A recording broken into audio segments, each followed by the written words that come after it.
Habíamos dicho que el grupo posterior de los músculos del cuello se dividía en 4 planos. Un plano profundo, que corresponde a los músculos de la nuca, a los 2 oblicuos y a los 2 rectos. Un plano siguiente, que es el plano de los complexos o complejos mayor y menor. Uno más superficial todavía, que es el de los esplenios y el angular. Y el más superficial de todos, que es el del trapecio.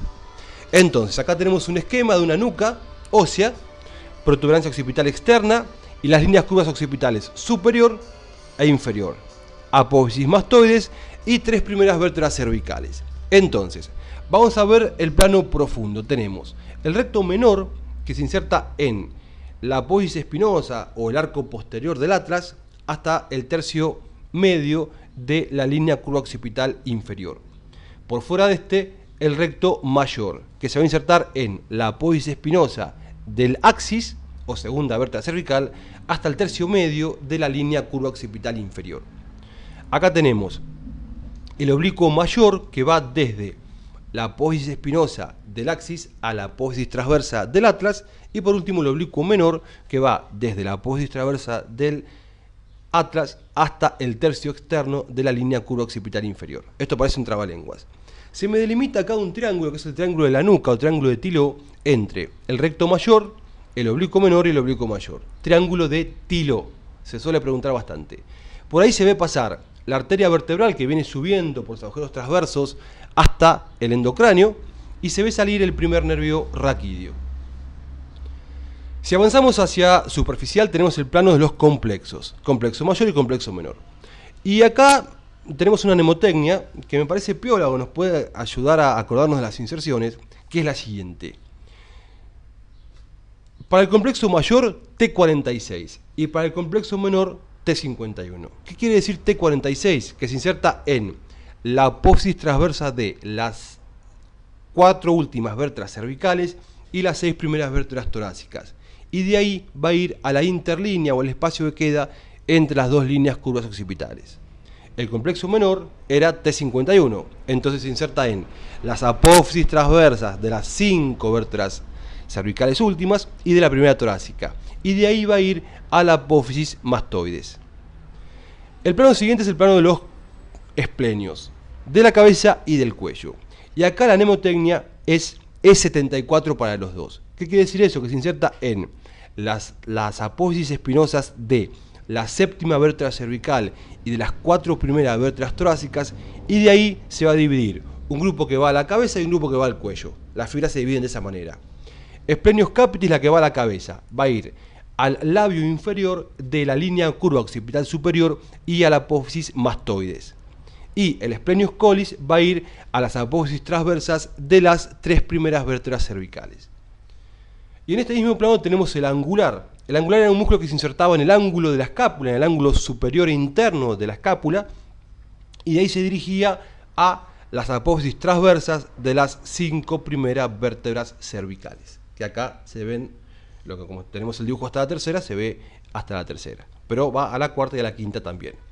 Y por último el trapecio, que se insertaba en todas las apófisis espinosas de las vértebras cervicales y de las 10 primeras vértebras torácicas, y en el tercio interno del labio superior de la línea curva occipital superior. Y de ahí va a ir al labio superior de la apófisis espinosa de la escápula y al borde posterior de la extremidad externa de la clavícula. En lo que me queda del labio superior de la línea curva occipital superior y en la mastoides se va a insertar el esternocleidomastoideo. Y un último músculo que se inserta en la mastoides acá, que es el vientre posterior del digástrico. Y acá tenemos para contestar una pregunta que se suele hacer, que es ¿qué músculos se insertan en la apófisis mastoides? Son 4.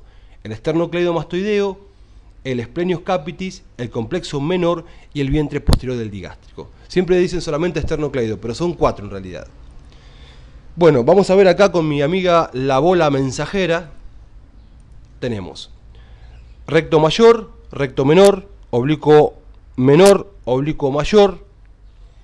Ese es el complexo y ese es el esplenio. Y acá vemos el esplenio, el complexo y nada más. Plano superficial tenemos trapecio, esternocleido, Con este los abrojé. ¿Cuál es este? El redondo mayor, que va junto con este, que es el dorsal ancho, acá juntitos, a la corredera bicipital del húmero. Deltoides y nada más. Ahora bien, vamos a hacer un corte a nivel de la séptima vértebra cervical para terminar de redondear todo lo que es cuello. Entonces vemos que tenemos por delante los músculos prevertebrales, lateralmente los escalenos, hacia atrás, como el corte es a nivel de la séptima vértebra cervical, vemos el transverso espinoso, luego el plano de los complexos mayor y menor, el plano del esplenio, de la cabeza y del cuello, y conjuntamente el angular, y después tenemos el más superficial, que es el trapecio. Acá tenemos el esternocleido, por fuera de él la vena yugular externa. Acá tenemos el paquete vasculonervioso del cuello, carótida primitiva y yugular interna, la tráquea, el esófago, los nervios recurrentes y la tiroides, vísceras del cuello. Y acá tenemos los músculos infraoideos en su plano superficial. Este es el esternocleidoioideo y el homoioideo, y en plano profundo vemos solamente uno, el inferior, que es el esternotiroideo. Ahora bien, todos estos elementos musculares y viscerales y vasculares están envueltos por hojas aponeuróticas, que forman lo que se denomina aponeurosis de cuello, y son 4: aponeurosis cervical superficial, media y profunda, y la vaina visceral. Acá en verde vemos la aponeurosis cervical superficial, que tiene una particularidad: es la única que da toda la vuelta a manera de collar al cuello. Se inserta hacia atrás y arriba en la línea curva occipital superior, en la mastoides, envuelve al esternocleidomastoideo en 2 hojas y después se inserta en todo el borde inferior del maxilar inferior. Hacia abajo, distalmente, se va a insertar. Atrás se pierde con las apófisis espinosas de las vértebras torácicas. Y hacia adelante se inserta en el borde anterior de la clavícula y del esternón. Acá vemos la aponeurosis cervical profunda o prevertebral, que se inserta en la apófisis basilar del occipital, desciende por delante de los músculos prevertebrales como aponeurosis prevertebral y termina en el mediastino entre las fascias mediastínicas. Acá vemos la vaina visceral del cuello, que es una continuación de la aponeurosis perifaringia, que envuelve a la tráquea del esófago y que se expande hacia afuera y envuelve al paquete vasculonervioso del cuello, en lo que se denomina vaina vascular. También se expande hacia atrás y continúa lo que son los tabiques sagitales de Cherpi, delimitando el espacio retrofaringio o prevertebral, que acá estamos por debajo de la faringe, ¿no? Sería espacio retroesofágico o prevertebral. Esta vaina visceral o vaina vascular se expande y mezcla sus fibras con la aponeurosis cervical superficial. Y por último tenemos la aponeurosis cervical media, que se divide en 2 hojas. Una hoja superficial para el grupo superficial de los músculos infraoideos y una profunda para los músculos profundos. Ambas hojas se juntan hacia lateral y terminan insertándose en la aponeurosis cervical superficial.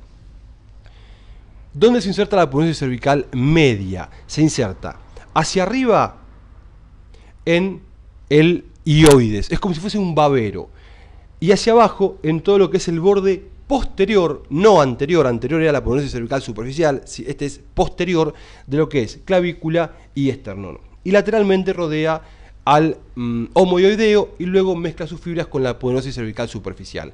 Acá la vemos en naranja, es el babero, el gran babero que tenemos en el cuello. Si lo vemos de lateral, tenemos esternón, ioides, maxilar inferior. Vemos que acá tenemos la aponeurosis cervical media desde el ioides al borde posterior del esternón y lateralmente de la clavícula, y acá tenemos la aponeurosis cervical superficial desde el borde inferior del maxilar inferior hasta el borde anterior. Estas 2 hojas corren juntas hasta que 4 o 5 centímetros por arriba del esternón y la clavícula se separan, porque van a insertarse una por delante y otra por detrás del esternón y de la clavícula, y dejan un espacio ocupado por un tejido célula adiposo que se denomina espacio supraesternal y supraclavicular de Gruber.